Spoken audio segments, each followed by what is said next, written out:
بالله السميع العليم من الشيطان الرجيم. بسم الله الرحمن الرحيم. الحمد لله الذي جعلنا من المتمسكين بولاية علي، والصلاة والسلام على أشرف الأنبياء والمرسلين خاتم النبيين رحمة للعالمين شفيع المذنبين سيدنا ومولانا أبي القاسم محمد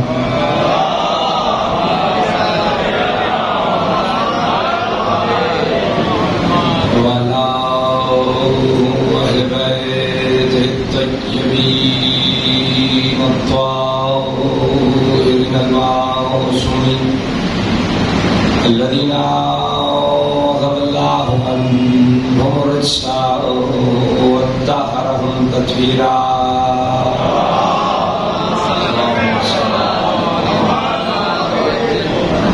ولعن الله ولا أعضائهم أجمعين من الآن إلى قيام يوم الدين.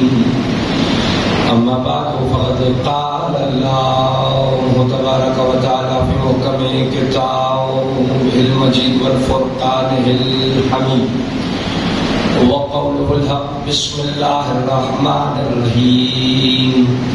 هل أتى على الإنسان حين من الدهر لم يكن شيئا مذكورا. إنا خلقنا الإنسان من نطفة أمشاج نبتليه وجعلناه سميعا بصيرا. إنا هديناه السبيل إما شاكرا وإما كفورا. درود جل محمد وعلى آله.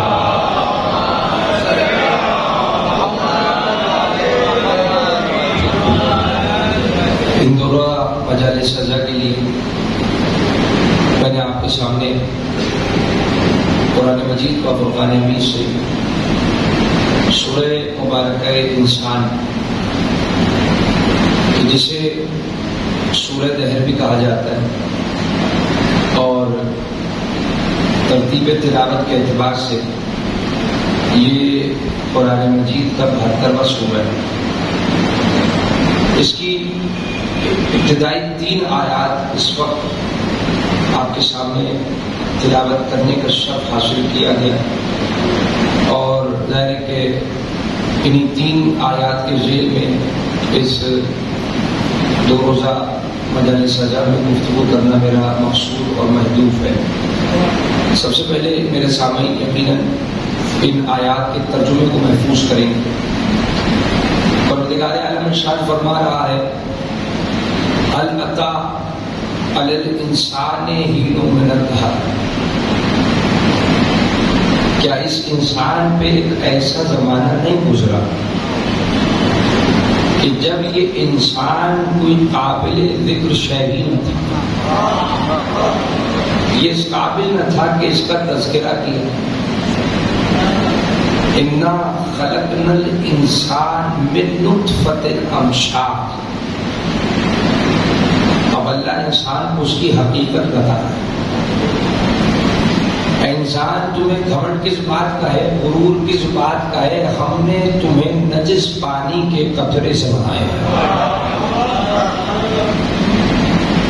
اور اس کے بعد یہ کام اس لیے کیا گیا کہ نبتلی ہی، تاکہ اس انسان کو آزمائشوں میں مبتلا کیا، امتحان لیا جائے. فَجَعَلْنَاهُ سَمِيعًا بَصِيرًا.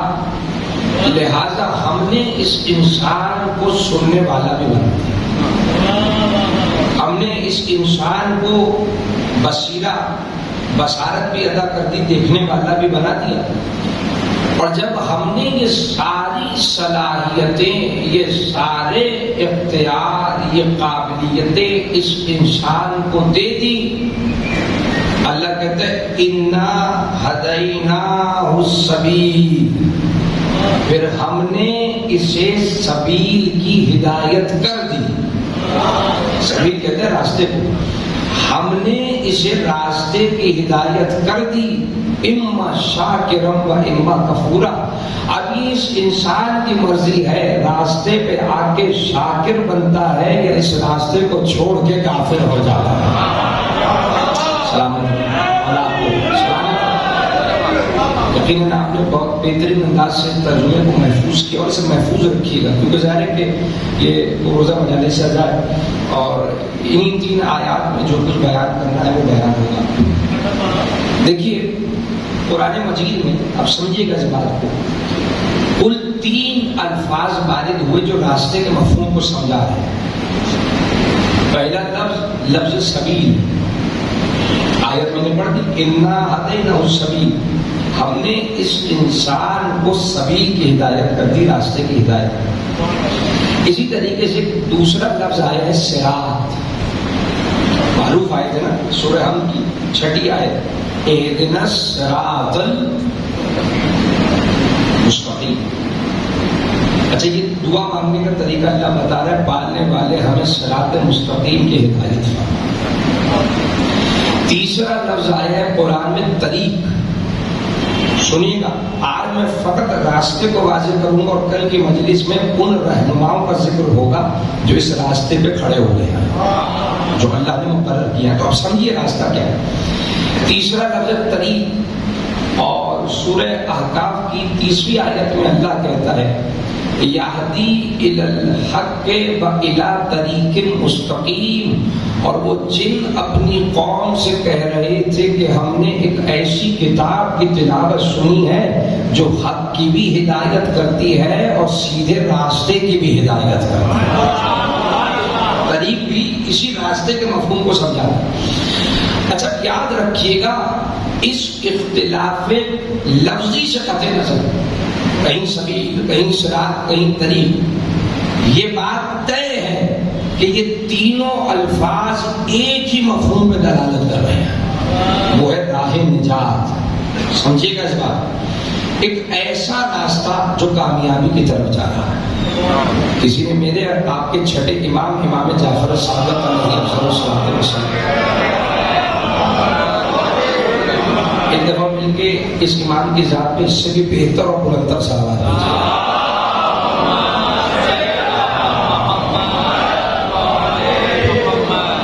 کسی نے سوال کیا امام یہ بتائیے اللہ قرآن میں جا بجا راستوں کا ذکر کر رہا ہے، کہیں صراط کہہ رہا ہے، کہیں طریق کہہ رہا ہے، کہیں سبیل کہہ رہا ہے، یہ راستہ ہے کیا؟ یہ راستہ کیا ہے؟ امام نے فرمایا یاد رکھو راستے 2 ہیں، سمجھیے گا، صراط الدنیا و صراط الآخرہ. ایک دنیا والا راستہ ہے، ایک آخرت، سلامت رہی، ایک آخرت والا راستہ ہے. یہ معصوم کا فرمان ہے. اب جو ظاہر ہے کہ ان روایات کو جانتا ہے وہ بول بھی رہا ہے، ایک آخرت والا راستہ ہے. پھر امام فرماتے ہیں اما صراط الدنیا فهو الامام یجب طاعتہ. وہ جو دنیا والا راستہ ہے وہ در حقیقت وہ امام برحق ہے کہ جس کی معرفت، جس کی پیروی کو اللہ نے واجب کیا.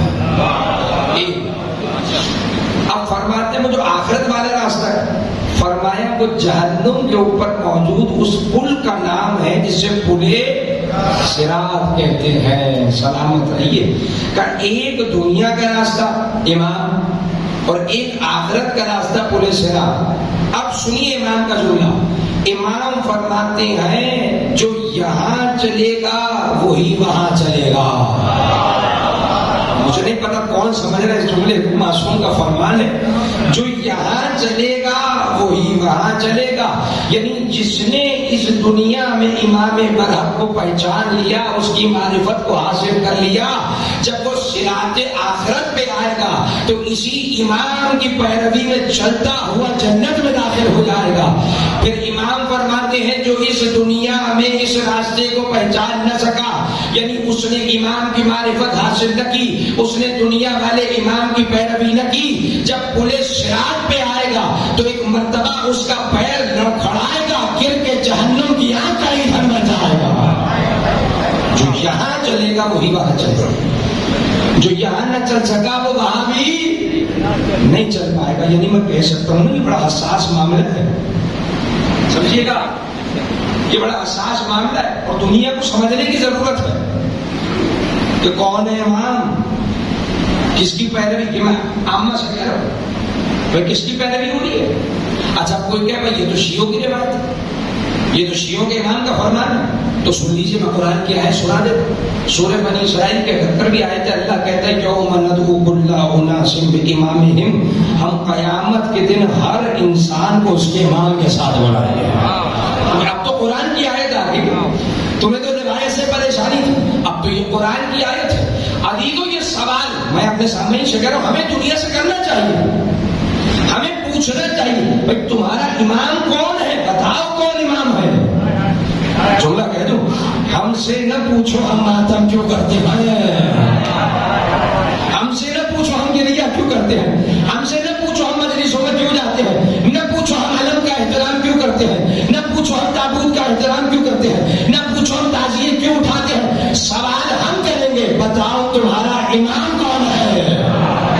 اس کے ساتھ محشر کے میدان میں بلائے جاؤ گے، اور اگر امام ہے تو پھر فیصلہ کرو کسے امام کہہ رہے ہو. بہت بڑا جملہ کہنے جا رہا ہوں، فیصلہ کرو کسے امام کہہ رہے ہو. برحق کو امام کہہ رہے ہو، ناحق کو امام کہہ رہے ہو. فیصلہ کرنے کی ضرورت ہے. خود ساختہ کو امام کہہ رہے ہو، خدا ساختہ کو امام کہہ رہے ہو.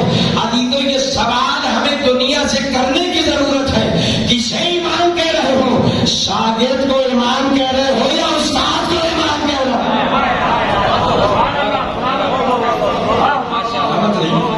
یہ سوال ہمیں دنیا سے کرنا ہوگا. کسے امام کہہ رہے ہو بھائی، شاگرد کو امام کہہ رہے ہو یا استاد کو امام کہہ رہے ہو. بھائی تمہارے امام ابو حنیفہ رحمۃ اللہ تعالی علیہ تو فرما گئے لولا السلطان لہلک النعمان. اگر امام جعفر صادق، بلکہ جملہ کہوں شیعوں کے امام جعفر صادق کی شاگردی میں گزارے 2 سال نہ ہوتے میں ہلاک ہو جاتا. آپ دیکھیے، آپ یہ بڑا حساس معاملہ ہے. دنیا کو فیصلہ کرنے کی ضرورت ہے. بھائی کس کی پیروی ہوگی. اللہ کہہ رہے میں تمہیں تمہارے امام کے ساتھ بلاؤں، اور جسے تم امام کہہ رہے ہو وہ کہہ رہے میں جعفر صادق کا شاگرد ہوں. اور صرف جعفر صادق نہیں بلکہ امام محمد باقر کا بھی شاگرد. تو یہ تو سلسلہ ہے. اچھا میں آپ کو حوالہ دیتا ہوں، اب آپ سنیے گا. دیکھیے بات صرف امام ابو حنیفہ کی نہیں، اہل سنت کا ایک بہت بڑا مورخ ہے جس کا نام ہے عبد الحلیم جندی. تمام تر تعصب کے باوجود اس نے 6 امام کی سیرت پہ کتاب لکھی. لے جائیے حوالہ. تمام تر تعصب کے بعد 6 امام کی سیرت پہ کتاب لکھی، اور اس نے کتاب کے مقدمے میں ترتیب بیان کی. وہ کہتا ہے امام ابو حنیفہ، امام مالک، یہ وہ ہیں جو براہ راست جعفر صادق کے شاگرد ہیں. سنیے گا اس کی ترتیب بہت ہے. یہ 2 جعفر صادق کے شاگرد امام کے پاس میں بیٹھ کے امام سے درس لیتے ہیں. پھر وہ کہتا ہے یہ مالک شافعی کے استاد ہیں. ترتیب سمجھ آ رہی ہے. امام ابو حنیفہ، امام مالک جعفر صادق کے درس میں بیٹھنے والے. مالک وہ جو شافعی کے استاد ہیں. پھر وہ کہتے ہیں شافعی وہ ہیں جن کے پاس 10 سال شاگردی کے احمد ابن حنبل نے گزارے ہیں. اب یہ آگے چل کے جملہ کہتے ہیں، بس اسی جملے کے لیے میں نے زحمت دی تھی اور یہ حوالہ دیا تھا. وہ کہتا ہے اس کا مطلب یہ ہے فَهَؤُلَاءِ أَئِمَّةُ أَهْلِ السُّنَّةِ الْأَرْبَعَةِ تِلَامِيذٌ مُبَاشِرُونَ أَوْ غَيْرُ مُبَاشِرِينَ لِلصَّادِقِ علیہ السلام.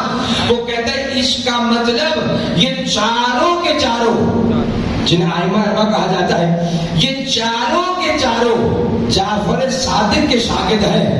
بس فرق صرف اتنا ہے، کوئی براہ راست شاگرد ہے، کوئی شاگرد کا شاگرد ہے.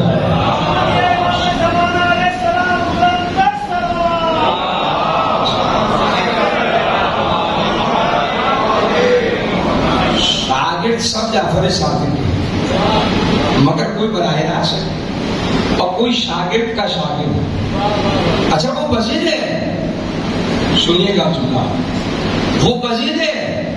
وہ کہتا ہے انہیں مانو جعفر صادق کا شاگرد. اچھا کوئی الگ بحث ہے کہ ہمارے علماء کیا کہتے ہیں. ہمارے علماء تو کہتے ہیں جعفر صادق کے شاگرد حشام بن حکم جیسے ہوتے ہیں، مفضل ابن عمر جیسے ہوتے ہیں، لیکن وہ مسجد کا انہیں مانو. یہ جو چار بڑے امام ہیں، امام ابو حنیفہ، امام مالک، امام شافعی، امام احمد ابن حنبل، یہ جعفر صادق کے شاگرد ہیں.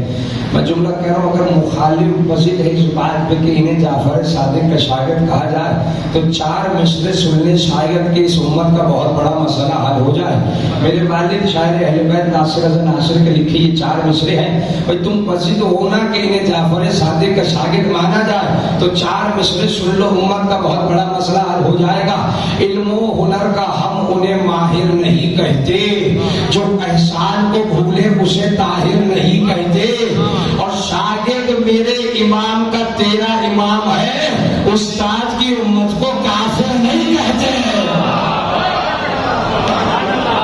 استاد کی امت کو کافر نہیں کہتے. مل کے سلامات بھیجیے بابا صاحب.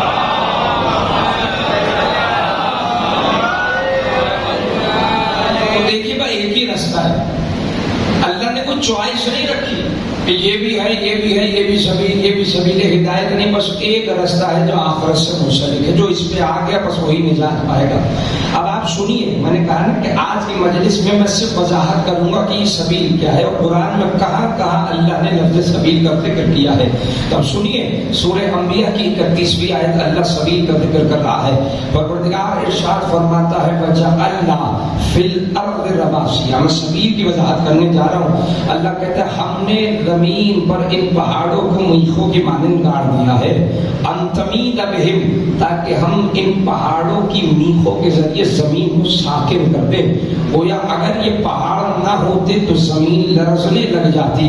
پہلے ہم نے زمین پہ پہاڑ بنائے، پھر اللہ کہتا ہے وَجَعَلْنَا فِيهَا فِجَاجًا سُبُلًا، اور پھر ہم نے انہی پہاڑوں میں راستے بنائے ہیں.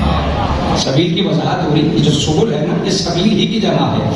ہم نے زمین پہ پہاڑ بنائے اور پھر انہی پہاڑوں میں ہم نے راستے بنائے. کیوں؟ لَعَلَّهُمْ يَهْتَدُونَ، شاید کہ اے محمد تمہاری امت ہدایت پا جائے.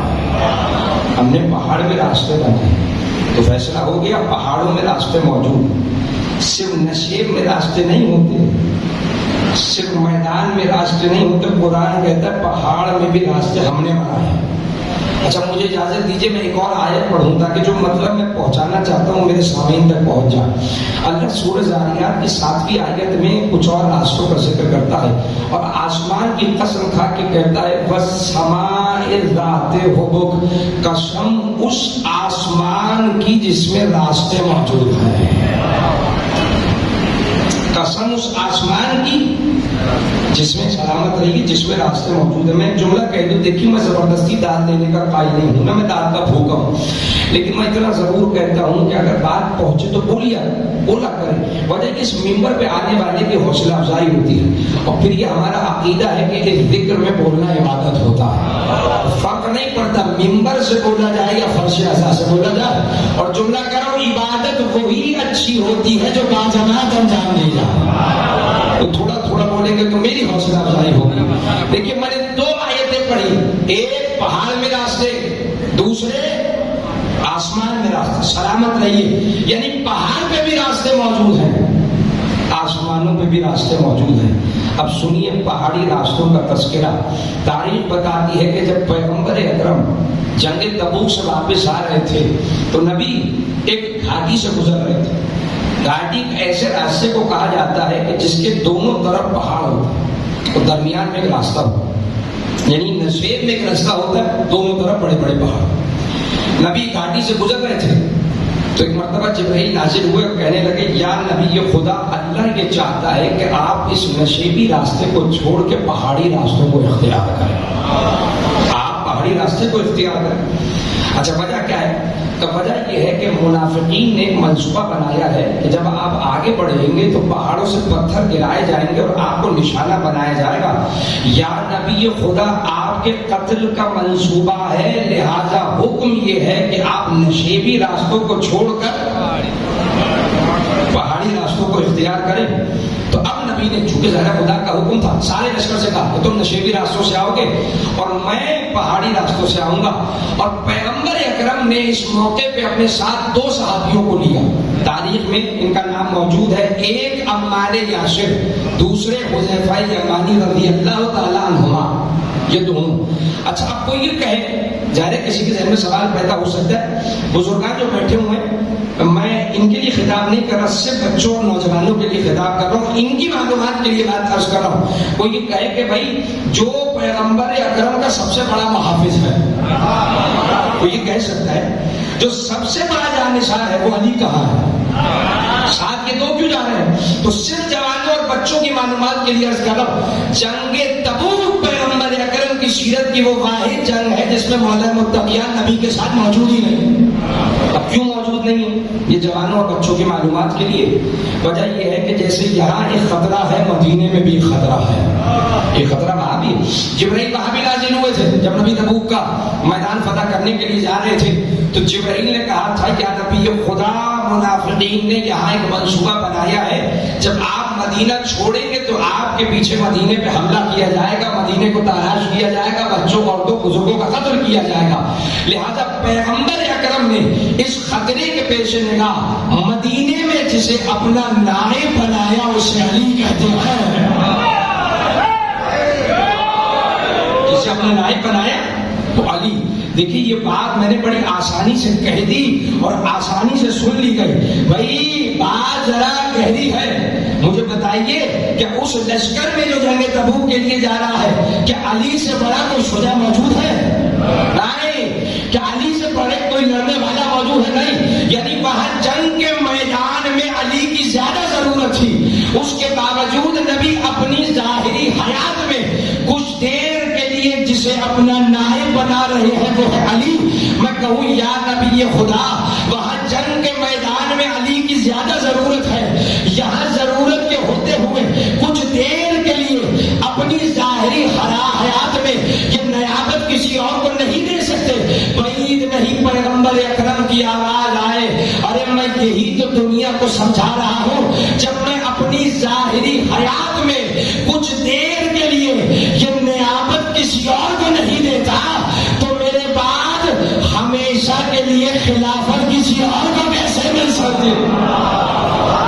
میں یہی سمجھا رہا ہوں، جب میری زندگی میں نیابت علی کو ملے گی تو میرے بعد یہ نیابت علی کو ملنا کتنی ضروری ہو. پیغمبر اکرم نے جناب علی کو مدینے میں نائب بنایا. تو اب بہرحال یہ دونوں صحابی نبی کے ساتھ پہاڑی راستے کو اختیار کرتے ہیں. لیکن مجھے ان کا ایک جملہ پیش کرنا ہے، یہ ساری تفصیل میں نے اسی لیے سنا. دیکھیے راستے پہاڑ میں بھی ہیں، آسمان میں بھی. اب سنیے یہ دونوں صحابی جو نبی کے ساتھ ہیں یہ کیا فرماتے ہیں. یہ کہتے ہیں جب ہم نبی کے ساتھ پہاڑی راستوں کا سفر کر رہے تھے، یاد رہے پہاڑی راستے بڑے دشوار گزار ہوتے ہیں، یہ کہتے ہیں ہم حیران تھے، کسی منزل پہ ایسا نہیں ہوا کہ نبی کسی راستے کو دیکھ کے گھبرا رہے ہوں. سمجھیے کسی منزل پہ ایسا نہیں ہوا کہ نبی بھول گئے کہ یہ راستہ کہاں جاتا ہے، بلکہ یہ دونوں صحابی ہمارے یاسر اور حذیفہ یمانی فرماتے ہیں ہمیں محسوس ہو رہا تھا، تاریخ نے ان کے جملے کو محفوظ کیا ہے، ہمیں محسوس ہو رہا تھا کہ نبی ان راستوں کو بچپن سے جانتے ہیں. نبی ان راستوں کو بچپن سے جانتے ہیں، گویا بچپن سے ان راستوں سے گزر رہے ہیں. پتہ چلا نبی وہ ہوتا ہے جو پہاڑی راستوں کو بھی جانتا ہے. میں کہوں میں نے تو آسمان کے راستوں کا بھی ذکر کیا تھا، بس سماء ذات حبوب، قسم ان آسمانوں کی جن پہ راستے موجود ہیں، تو آسمان کے راستوں کا کیا بنے گا. تو جملہ سنیے بھائی، شب معراج یہ فیصلہ اسی وقت ہو گیا تھا جب ایک منزل پہ جبرائیل کو رکنا پڑا تھا اور نبی نے تنہا آگے سفر کیا ہے. جملہ کہہ رہا نبی کا آگے تنہا سفر کرنا بتا رہا ہے جیسے نبی زمین کے راستے جانتا ہے ویسے ہی آسمان کے راستے بھی ہو گیا فیصلہ. نبی زمین کے راستے بھی جانتا ہے، نبی آسمان کے راستے بھی جانتا ہے. عزیزوں یہ تکرار بے وجہ نہیں، نبی اسے کہتے ہیں جو زمین کے راستوں کو بھی جانتا ہو، جو کو بلا فصل نہیں مانا ہے، بھائی ہمیں کوئی ملا ہی نہیں سوائے علی کے جو یہ کہتا نظر آئے، پوچھ لو جو پوچھنا چاہتے ہو، میں زمین سے زیادہ آسمان کے رستوں پہ ہوں۔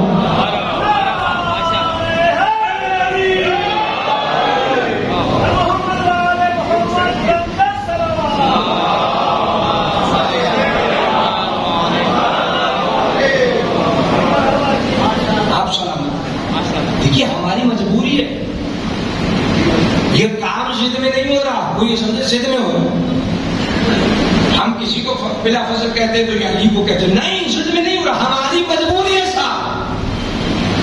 ہمارا عقیدہ یہ ہے، جملہ کہہ دوں گا سماعت بیدار، ہمارا عقیدہ یہ ہے کہ ہم نبی کے بعد نبی کی مسلک پہ نبی جیسے کو بٹھاتے ہیں۔ میں نے بہت بڑا جملہ کہہ دیا، یہ ہماری مجبوری ہے۔ ہم کہتے ہیں نبی کے بعد نبی کی مسلک پہ وہ بیٹھے گا جو علم میں بھی نبی جیسا ہو، جو علم میں بھی نبی جیسا ہو، جو شجاعت میں بھی نبی جیسا ہو، جو سخاوت میں بھی نبی جیسا ہو، جو عدالت میں بھی نبی جیسا ہو۔ علامہ ڈاکٹر طاہر القادری کا نام سب نے سنا ہے، عالم اسلام کا بہت بڑا نام۔ علامہ ڈاکٹر طاہر القادری نے کتاب لکھی، یہ جائیے ایک اور حوالہ، ان کی کتاب کا عنوان ہے فلسفہ شہادت امام حسین۔ انہوں نے یہ کتاب لکھی اور ان کی یہ کتاب آپ کو ان کی آفیشیل ویب سائٹ پہ PDF فارم میں مل جائے گی، یعنی اب جو میں کہہ رہا ہوں آپ جا کے اس کی تصدیق بھی کر سکتے ہیں۔ کتاب کا نام میں نے بتا دیا فلسفہ شہادت امام حسین، لکھنے والے علامہ ڈاکٹر طاہر القادری سلامت رہیے۔ انہوں نے اپنی اس کتاب میں پورا باب باندھا، یہ کہنے لگے دیکھیں پیغمبر اکرم صلی اللہ علیہ وآلہ وسلم ختمی مرتبہ تھے۔ اچھا یہ ان کے جملے میرے جملے نہیں، اب آپ سنیے مسلسل۔ وہ کہتے ہیں پیغمبر اکرم ختمی مرتبہ تھے، اور ختمی مرتبہ ہونے کا معنی یہ ہے کہ کائنات کا ہر عہدہ میرے نبی کے پاس ہوگا۔ بالکل صحیح، ہر عہدہ نبی کے پاس ہوگا۔ بلکہ انہوں نے بڑا خوبصورت جملہ کہا، وہ کہتے ہیں میرے نزدیک تو وہ عہدہ ہی نہیں جو مصطفیٰ بنا ملے، ہر عہدہ نبی کو ملے۔ وہ کہتے ہیں نبوت عہدہ، یہ ان کے جملے، نبوت عہدہ میرے نبی کے پاس، رسالت عہدہ میرے نبی کے پاس، ولایت عہدہ میرے نبی کے پاس، امامت عہدہ، جی امامت بھی رسول اکرم کے پاس ہے۔ جو اللہ ابراہیم کو امامت دے، کیا فخر ابراہیم کو امامت نہیں دے گا؟ ہر عہدہ نبی کے پاس۔ اب یہ میرا جملہ ہے، بھائی کیسے؟ سنیے، اگر محمد نبی ہے تو نبیوں کے نبی ہے، ذرا سا بیدار ہوئیے۔ اگر رسول ہے تو رسولوں کے رسول ہے، اگر ولی ہے تو ولیوں کے ولی، اور امام ہے تو علی جیسے کے بھی امام ہے، اور عہدہ نبی کے پاس۔ آپ وہ کہتے ہیں اس کتاب میں آگے چل کے، وہ کہتے ہیں بھائی شہادت بھی تو عہدہ ہے، شہادت بھی تو عہدہ ہے۔ وہ کہتے کیسے ممکن ہے جو اللہ اپنے نبی کو ہر عہدہ دے رہا ہے وہ اسے شہادت سے محروم کر دے؟ علامہ ڈاکٹر طاہر القادری کے جو کیسے ممکن جس نے ہر عہدہ دیا وہ اپنے نبی کو شہادت کے عہدے سے محروم کر دے؟ وہ کہتے ہیں مگر مشکل ہی ہے، جیسے شہادت کا عہدہ دینا ضروری ویسے نبی کو شہادت سے بچانا بھی ضروری ہے۔ سنیں گے ان کا جملہ کیا ہے؟ وہ کہتے ہیں بچانا اس لیے ضروری ہے، وہ امت جو جنگ کے میدان میں فقط نبی کی شہادت کی خبر سن کے میدان چھوڑ کے چلی جاتی تھی۔ جو ان کے جملے میرے جملے نہیں، وہ کہتے ہیں اگر یہ امت نبی کو شہید ہوتا دیکھ لیتے اسلام چھوڑ کے چلے جاتے۔ لہذا اب شہادت سے بچانا بھی ضروری ہے۔ یہ تو بڑی مشکل ہو گئی نا، شہادت دینی بھی ضروری ہے چونکہ ختمی مرتبہ ہے، اور شہادت سے بچانا بھی ضروری ہے۔ ورنہ اسلام خطرے میں پڑ جائے گا. وہ کہتے ہیں اسی لیے نبی منافقوں کے درمیان رہے, اللہ نے اپنے نبی کو شہادتوں سے محفوظ رکھا. نبی تلواروں کے سائے سے گزرے مگر اللہ نے اپنے رسول کو شہادت سے محفوظ رکھا. تیروں کی بوچھار سے گزرے مگر اللہ نے اپنے نبی کو شہادت سے محفوظ رکھا. جنگ تبوک کے بعد گھاٹی سے گزرے مگر اللہ نے اپنے نبی کو شہادت سے محروم رکھا. اب وہ فرماتے ہیں شہادت ملنا بھی ضروری, شہادت سے بچانا بھی ضروری.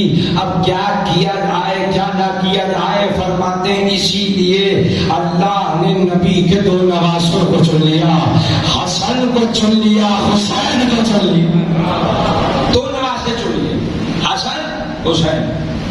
وہ کہتے ہیں شہادت کے دو مرتبے ہوتے ہیں.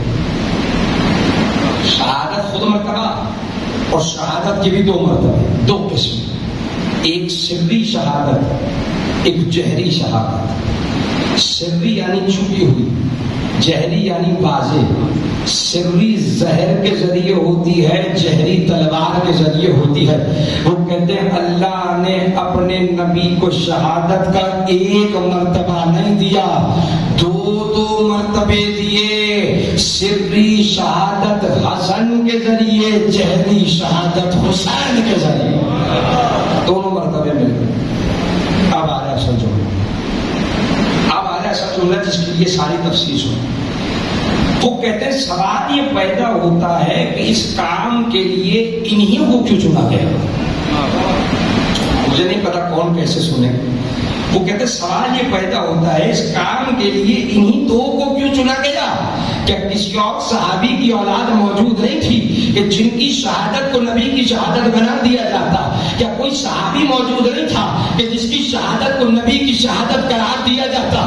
وہ کہتے ہیں بات یہ ہے کہ ان کے جوڑے ہیں, نبی وہ ہوتا ہے جس کا ظاہر بھی پاک ہوتا ہے, جس کا باطن بھی پاک ہوتا ہے. تو اب نبی کی جگہ شہادت بھی وہی دے گا جس کا ظاہر بھی نبی جیسا ہے, باطن بھی نبی. اللہ اکبر. نبی کی جگہ شہادت بھی وہی دے گا جس کا ظاہر بھی نبی جیسا ہے, باطن بھی نبی جیسا. ابھی تو اسی لیے میں نے کہا تھا دنیا ہم سے ناراض نہ ہوا کرے, ہم نے کوئی نیا اصول نہیں بنایا, اصول ہمارا بھی یہی ہے. بس فرق صرف اتنا ہے جو اصول آپ شہادت مصطفیٰ تک چلاتے ہیں وہی اصول ہم خلافت مصطفیٰ تک لاتے ہیں. آپ کہتے ہیں نبی کی جگہ شہادت وہ دے گا جس کا ظاہر بھی نبی جیسا ہے, جس کا باطن بھی نبی جیسا. ہم کہتے ہیں نبی کے بعد مسند پہ بھی وہی بیٹھے گا جس کا ظاہر بھی نبی جیسا ہے, باطن بھی نبی. ہم نے نیا اصول نہیں بنایا, ہم نے کوئی نئی روش اختیار نہیں کی, روش کوئی ہے. بس صاف فرق سے کتنا ہے, جو اصول آپ نبی کی شہادت تک چلاتے ہیں وہ ہم نبی کی خلافت تک لاتے ہیں. یعنی جملہ بدل کے کہوں, آپ ادھورا اصول چلاتے ہیں, ہم مکمل اصول چلاتے ہیں. بلکہ سلام بھیجیے اب آواز.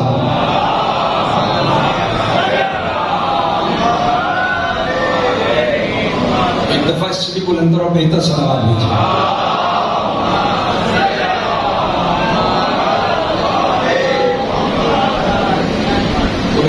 مجبور ہے نا. ہم یہ کہتے ہیں بعد نبی مسلک میں وہ آئے گا جو علم میں نبی جیسا.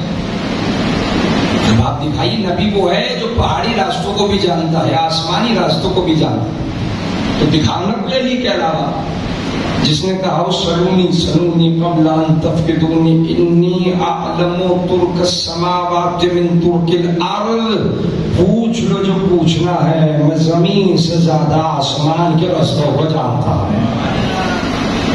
راستے زمین پہ بھی آسمان. اب سنیے مسلسل تیسری آیت تاکہ یہ جو مفہوم سبیل ہے نا یہ واضح ہو جائے. یعنی کیا کہا آج کی مجلس میں سبیل کے مفہوم کو واضح کرنا ہے, اس کے حق کو ادا کرنا ہے, پھر ان رہنماؤں کا ذکر جو سبیل پہ موجود ہے. اب سنیے سورہ نحل کی 68ویں آیت پروردگار ارشاد فرماتا ہے وَأَوْحَىٰ رَبُّكَ إِلَى النَّحْلِ, ہم نے شہد کی مکھی پہ وحی کی. یہاں بھی سبیل کا ذکر آ رہا ہے. ہم نے شہد کی مکھی پہ وحی کی. کیا وحی کی؟ ان اتخذی من الجبال بیوتا، کہ اے شہد کی مکھی گھر بناؤ پہاڑوں کی بلندی پر، من الشجر درختوں کی بلندی پر، ومما یعرشون عمارتوں کی بلندی پر. آپ نے ایک چیز محسوس کی اس قضیے میں، میں رک کے جملہ کہہ رہا ہوں ورنہ میں آگے بڑھ جاتا. اس قضیے میں آیت کے اندر بلندی کا تصور بڑا واضح ہے. پہاڑوں پہ بناؤ بلندی پر، درختوں پہ بناؤ بلندی پر، سلامت رہی، عمارتوں پہ بناؤ بلندی پر. وجہ جانتے ہیں کیا ہے؟ چونکہ اس پر وحی نازل ہوتی ہے. اللہ کہہ رہے جہاں چاہے بناؤ، مگر ایک خیال رکھنا، جہاں بھی بنانا بلندی پہ بنانا. اللہ سمجھا رہا ہے جن پہ وحی نازل ہو وہ ہمیشہ بلند ہوتے ہیں. جہاں بھی بنا بلندی، یہ پہلی وحی، پہلا خبردار بلندی پہ گھر بنا، خیال رکھو.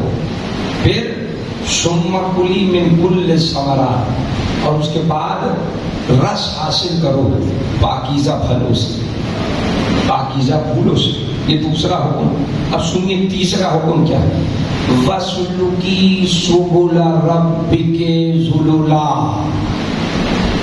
آ گیا سبیل کا ذکر. اور اے شہد کی مکھی میں تمہیں حکم دیتا ہوں اپنے رب کی سبیل پہ چلو،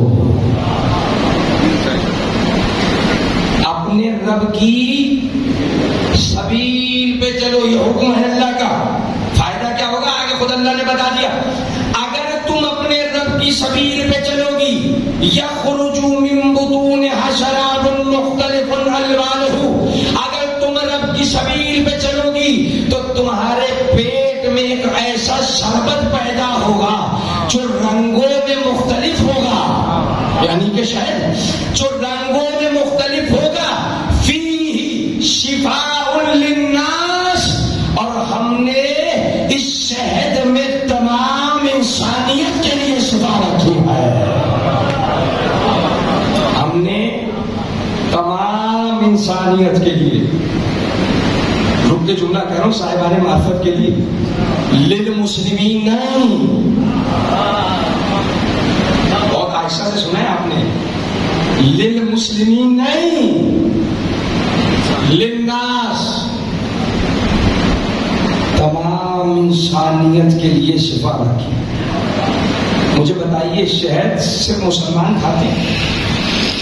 ہر انسان کھاتا ہے، سب کا، ساری انسانیت. مسلمان بھی شہد کھاتے ہیں، ہندو بھی کھاتا ہے، عیسائی بھی کھاتا ہے، یہودی بھی کھاتا ہے، مجوسی بھی کھاتا ہے، جو کسی مذہب کو نہیں مانتا ہے، ایتھیسٹ بھی کھاتا ہے، ملحد، اور سب کے لیے شفا ہے.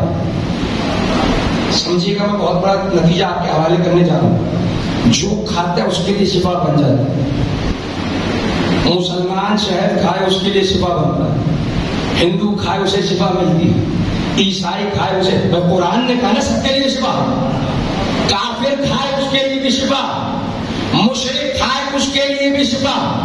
میں کہوں پالنے والے، آخر اس شہد میں یہ اثر پیدا کیسے ہوا؟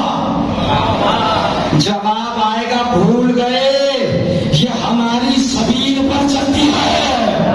میں کچھ کہنے جا رہا ہوں، چونکہ یہ ہماری سبیل پر چلتی ہے، اس کے پیٹ میں بننے والا شہد انسانیت کے لیے شفا بن جاتا ہے. میں جملہ کہہ رہا ہوں، ارے اتنی سی مکھی سبیل الہی پہ چلے تو پیٹ میں بننے والا شہد انسانیت کے لیے شفا بنتا ہے.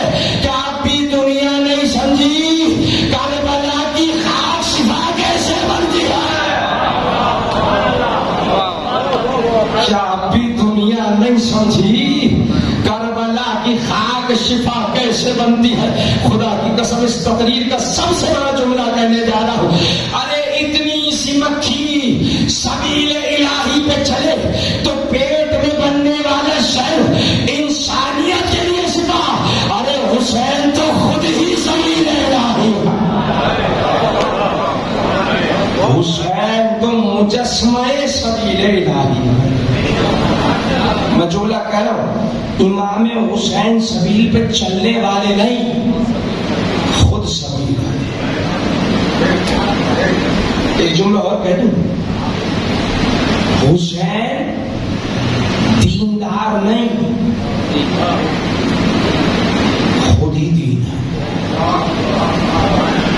حسین دیندار نہیں، خود دین ہے۔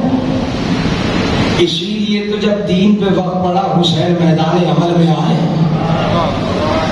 یہ سوال دنیا سے کرنا چاہیے، جب یزید نے بیعت مانگی تو کوئی اور کیوں اس کے مقابلے میں کھڑا نہیں؟ کیا اس وقت کوئی صحابی موجود نہیں؟ کسی صحابی کی اولاد نہیں؟ سب موجود تھے، صحابی بھی ہیں، صحابیوں کی اولادیں بھی، مگر فرق ہے، صحابی دیندار ہے، ان کی اولاد دیندار ہے، حسین دیندار نہیں، حسین خود ہی دین ہے۔ یہ کسی شاعر کا تخیل نہیں، وہ حقیقت ہے، جسے درک کیا تو کہہ دیا دین ہست حسین، حسین ہی دین۔ اتنی سی مکھی سبیل الہی پہ چلی، یا سب کو سمجھا، یا کوئی اعتراض نہیں کرتا، سب کو سمجھ آتا ہے، ہاں وہی شہر سب تمام انسانیت کے لیے شفا، کیوں؟ سبیل پہ چلنے والے۔ تمہیں شک ہے حسین کے قدموں کی خاک شفا کیسے ہوتی ہے؟ تمہیں شک ہے؟ ارے حسین تو حسین۔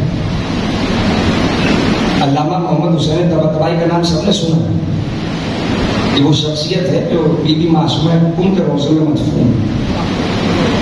یہ وہ ہیں جن کے متعلق مشہور تھا کہ یہ ضعیف العمری کے باوجود باریک سے باریک عبارتوں کو بآسانی پڑھ دیتے تھے۔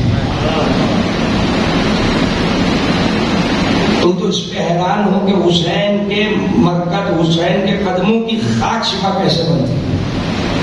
نہ جانے یہ کیسے برداشت کرے گا مخالف۔ علامہ طباطبائی باریک سے باریک عبارت پڑھ لیتے تھے۔ ابھی خود اپنی کتاب میں کہتے ہیں جوانی میں آنکھوں کے مرض میں مبتلا ہو گیا تھا، آنکھوں کا اتنا شدید مرض درد کہ تقریباً بینائی جا چکی تھی۔ تو میں نے بڑے بڑے معالجوں سے علاج کرا، بڑے بڑے، مگر کہیں سے بھی شفا نہیں ملی۔ کا آخری رستہ حسین کا تھا۔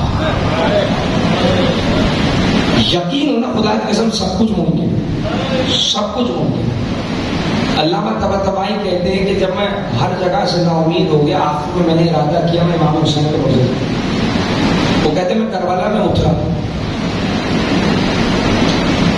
میں نے دیکھا کہ امام حسین کی کچھ زائد گزر رہے ہیں، عزادار گزر۔ وہ کہتے ہیں نہ جانے میرے دل میں یہ بات کیسے آ نہ جانے کیسے آئے، جب میں کہوں حسین نے ڈال دی۔ وہ کہتے ہیں جو عزادار گزر رہے تھے، میں نے ان کے قدموں کی خاک اٹھا کے اپنی آنکھوں پہ لگائی۔ وہ کہتے ہیں یہ خاک میں نے لگائی، اسی وقت آنکھوں کا درد ختم۔ وہ کہتے ہیں میری نگاہیں پہلے سے بھی زیادہ تیز ہو گئیں۔ میں آپ سے پوچھتا ہوں، مرکز حسین کی خاک لگائی تھی؟ حسین کے عزاداروں کے قدموں کی خاک، ذرا اپنے مرتبے کو سمجھیے، اپنے مقام کو سمجھیے۔ اللہ نے حسین تو حسین، حسین کے عزاداروں کے قدموں کی خاک میں بھی شفا رکھی ہے۔ میں نے تو عزاداروں کے قدموں کی خاک کو اپنی آنکھوں پہ لگایا، شفا ہو۔ یہ شفا سب کے لیے ہے، جیسے وہ شفا سب کے لیے تھی نا، یہ شفا بھی سب کے لیے۔ للناس، جو آنا چاہے حسین کے دربار میں آ کے شفا لے سکے۔ یہ حسینی شفا خانہ ہے، سب کو شفا ملے گی، جسمانی شفا بھی ملے گی، روحانی شفا بھی ملے گی۔ بس شرط ہے، ایک شرط ہے، دیکھیں مجلس میں آنے سے کسی کو کوئی نہیں روکتا، بلا تفریق مذہب، مسلک، قوم، رنگ، نسل۔ ہم تو ہر شخص سے گزارش کرتے اور دعوت دیتے تو حسین کی مجلس میں آ کے تو دیکھو، تم فرش عزا پہ آ کے تو دیکھو، تمہیں جسمانی شفا بھی ملے گی، روحانی شفا بھی ملے گی۔ بس ایک چیز کی ضرورت ہے، ایک چیز کا تقاضا ہے، تمہیں یقین ہو حسین شفا دیں گے.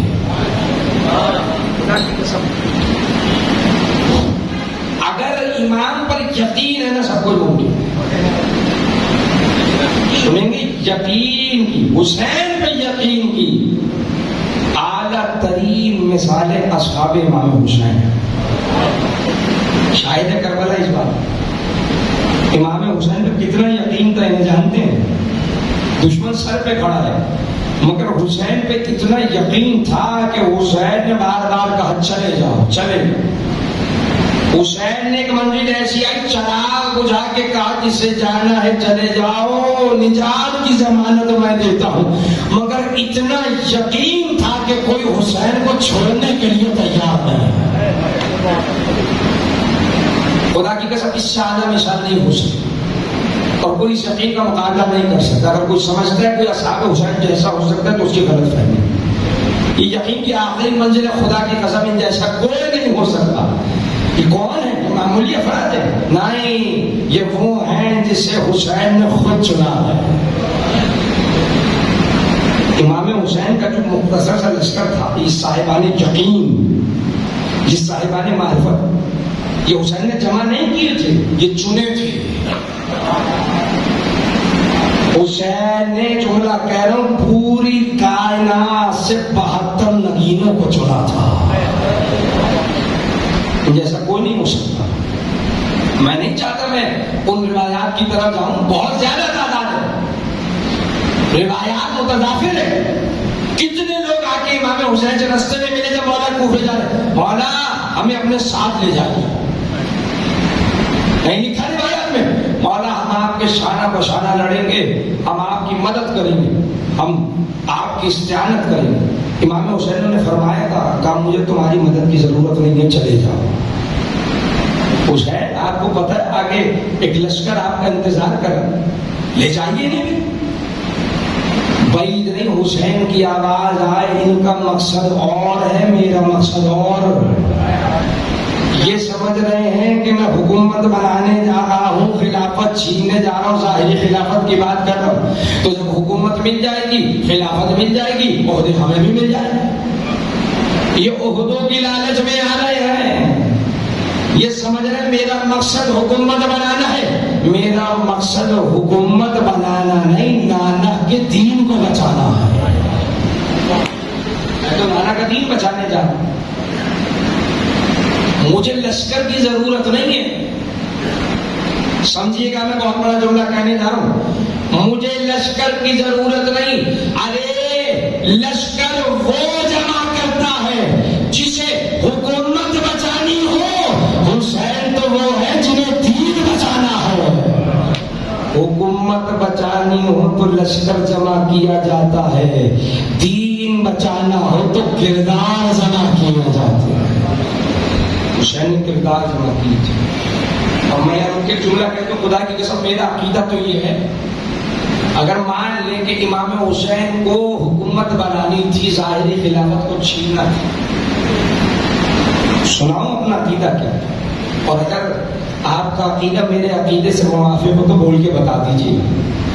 میرا عقیدہ تو یہ ہے کہ اگر حسین کو حکومت بنانی بھی ہوتی تو حسین کو لشکر کی ضرورت نہیں تھی. میں کچھ کہہ رہا ہوں، حسین کو لشکر کی ضرورت نہیں تھی. ارے جس کا باپ انگلی کے اشارے سے سورج بتا سکتا ہو، جس کا بھائی نگاہوں کی جنبش سے مرد کو عورت بنا سکتا ہے، کیا اسے حکومت بنانے کے لیے لشکر کی ضرورت ہو؟ نہیں، حسین کا مقصد تو دین بچانا. یہاں امام حسین کو کردار کی ضرورت ہے. کیسے کیسے کردار ہم نے کربلا میں دیکھے، ایسے ایسے صاحبان یقین. اور ان صاحبان یقین کے سردار کو حسین کہتے ہیں. اب سوچیے امام حسین کے یقین کا عالم کیا ہوگا، حسین کے اطمینان کا عالم کیا ہوگا. یہی وجہ ہے حمید ابن مسلم یزید کے لشکر کا نام نگار کہنے پہ مجبور ہو گئی. اس کا جملہ ہے ما رأیت قط اربت جعش من الحسین. وہ کہتا خدا کی قسم میں نے حسین سے زیادہ استقامت والا نہیں دیکھا. یہ کون کہہ رہا ہے؟ حمید ابن مسلم کہہ رہا میں حیران تھا حسین کا یقین تھی، میں حیران تھا حسین کا صبر تھی. ایسا کیا دیکھا تم نے؟ وہ کہتے میں حیران تھا، صبح سے شام ہو گئی حسین لاشوں پہ لاشوں اٹھا رہا ہے، مگر کوئی ایسی منزل نہیں تھی جہاں حسین ہمت ہار گیا.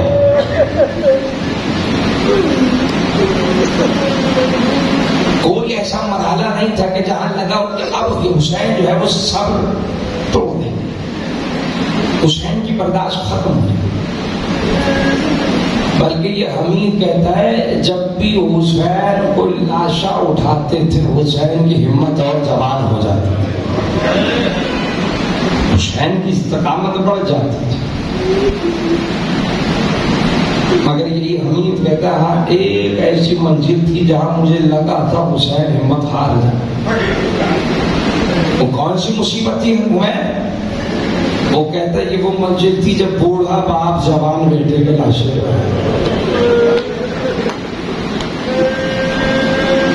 حضرت اللہ خدا کو آپ کو کوئی غم نہ دے سوائے غم اہل بیت کے. آپ کی آوازوں پر رحمت کو نازل، آپ کے گریے کو اپنی بارگاہ میں قبول فرمائے. یعنی معمولی مصیبت میں کہنا یہ چاہتا ہوں کہ یہ معمولی مصیبت ہے. سلام ہے حسین کے صبر کو، استقامت. کبھی اکبر جیسے جوان کا لاشا اٹھا،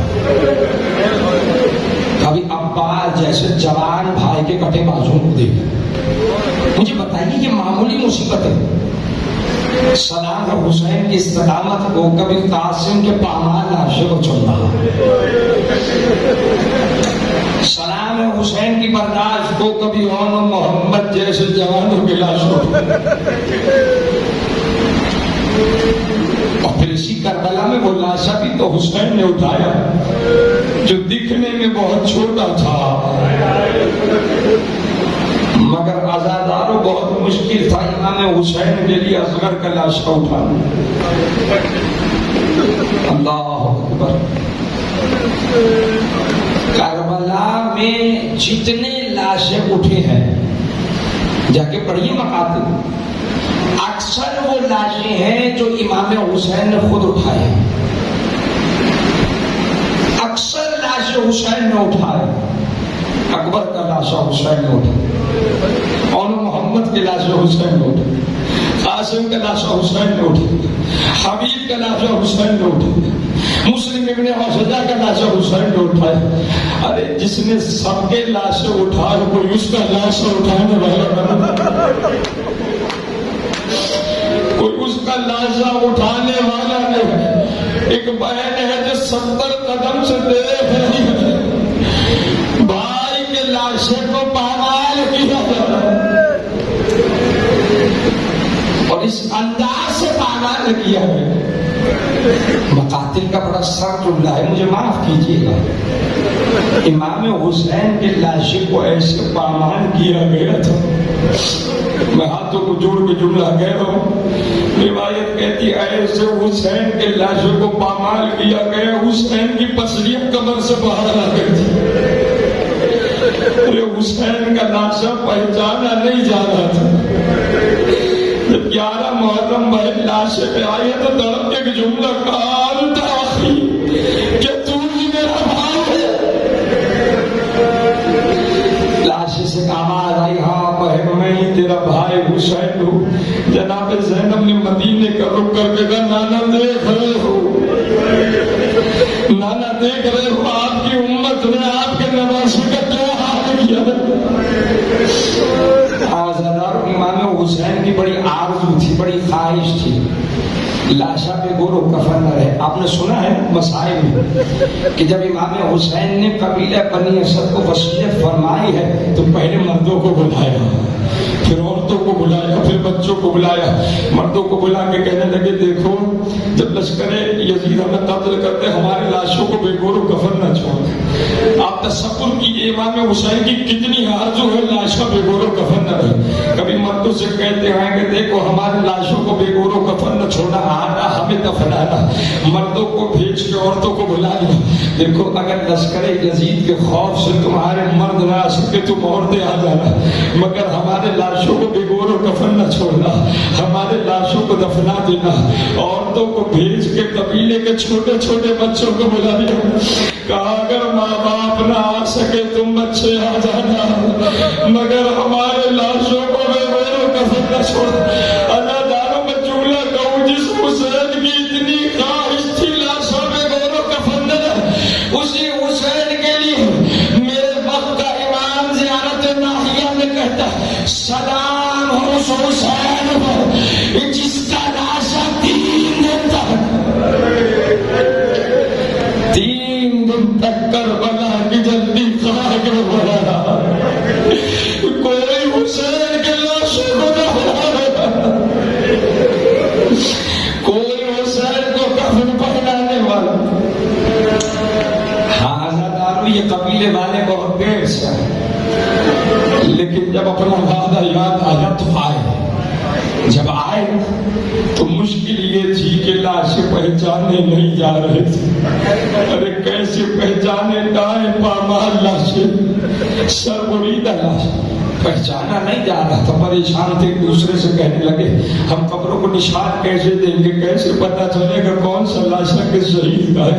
اب یہ سوچ رہے تھے، گفتگو کر رہے تھے، جملہ سنے کہ کوفے کی سند سے آواز آئی میرا انتظار کرو، میرا انتظار کرو۔ اب جب دیکھا تو ایک اونٹ پہ سوار آ رہا تھا، جب قریب آیا تو ہاتھوں میں ہتھکڑیاں تھی، پیروں میں بیڑیاں تھی، سواری سے اترا، ہتھکڑیاں ٹوٹ گئی، پیروں کی بیڑیاں کھل گئی۔ آگے کہنے لگا میں تمہیں بتاتا ہوں کون سا لاشا کس شہید کا ہے۔ اب ایک مرتبہ اس آنے والے نے مقتل کے درمیان چلنا شروع کیا، لاشوں کی نشاندہی کرنا شروع کی، دیکھو یہ سعید کا لاشا ہے، دیکھو یہ مسلم ابن اوسجہ کا لاشا ہے، یہ آپ کا لاشا ہے۔ ایک لاشے کے پاس آیا، کہنے لگا یہ سینے کا زخم دیکھ رہے ہو، یہ حسین کے اکبر کا لاشا ہے۔ مرتبہ آگے بڑھا اور کہنے لگا یہ پامال لاشا دیکھ رہے ہو، یہ حسن کے قاسم کا لاشا ہے۔ بس آزاد آپ ایک مرتبہ نشاندہی کرتے کرتے ایک لاشے کے سامنے آئے، سنیں گے یہ لاشا کیسا، یہ تیروں سے چھلنی لاشا، گھوڑوں کی ٹانپوں سے پامال لاشا، یہ سر بریدہ لاشا ہے۔ جملہ سنیں گے اب جیسے اس لاشے کے قریب آئے، ایک مرتبہ زمین پہ گر کے کہا ہائے میرا بابا،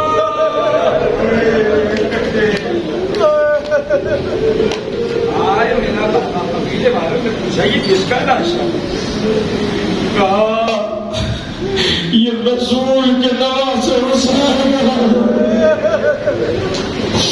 قبیلے والوں نے گھبرا کے کہا یہ حسین کا لاشا ہے، یہ بتائیے آپ نے یہ لاشے کو بابا کیوں کہا؟